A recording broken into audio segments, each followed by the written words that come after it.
బాధపడకు సిరి. జీవితం అన్నాక బాధలు కష్టాలు అన్నీ మామూలే. అలాగని ప్రేమలు అభిమానాలు వదులుకుంటామా చెప్పు?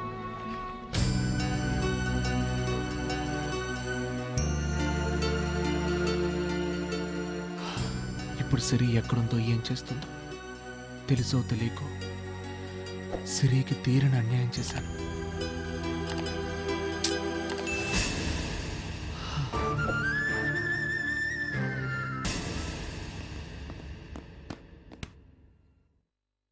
ఇంకా చదువుకుంటున్నారేంటి? పదండి. లంచ్ బాక్స్ ఇవ్వలేదే? మధ్యాహ్నం స్కూల్కి తీసుకొస్తాను. అయితే నువ్వే దగ్గరుండి తినిపించాలి. తప్పకుండా తినిపిస్తాను, పదండి.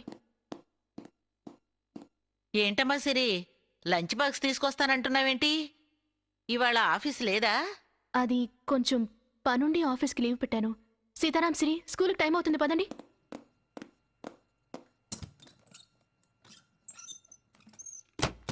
అమ్మా సిరి,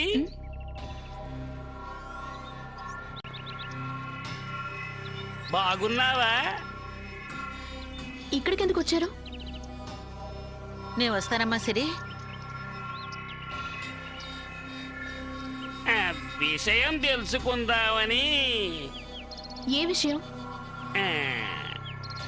అదే నాకు అర్థం కాని విషయం. ఏంటి అర్థం లేకుండా మాట్లాడుతున్నారు? ఇందులో అర్థం కావడానికి ఏముందమ్మా? నువ్వు అర్థంతరంగా ఉద్యోగానికి రాజీనామా చేసి వచ్చేసావు కదా, అందులో గల పరమార్థం ఎవడో తెలుసుకుందామని వచ్చాను. మీరేదో గమ్మత్తుగా మాట్లాడుతున్నానని మురిసిపోకండి. నా వ్యక్తిగత విషయాల గురించి మీకు చెప్పాల్సిన అవసరం నాకు లేదు. Please get out. అదేమిటమ్మా ఇప్పుడు నేను ఏమన్నాను అంతగా కోపడుతున్నావు? నీకు ముఖ్యమైన విషయం చెప్పి వెళదామని వచ్చాను. చెప్పేదేమిటో సూటిగా చెప్పేసి వెళ్ళండి.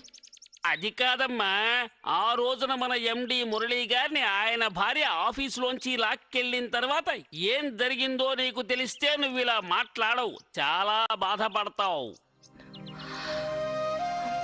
చూడండి, మీ ఎండి గురించి గాని అతని భార్య గురించి గాని తెలుసుకోవాల్సిన అవసరం అగత్యం నాకు లేదు.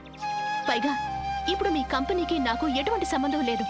సంబంధం లేకపోయినా విషయం తెలుసుకోవాల్సిన అవసరం నీకుంది, అందుకే వచ్చాను. ప్రస్తుతం మురళీ గారు ఆయన భార్య హాస్పిటల్లో ఉన్నారు.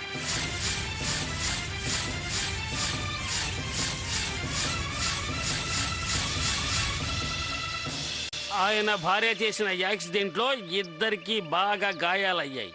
ఇంకా స్నేహగారి పరిస్థితి సీరియస్గానే ఉంది.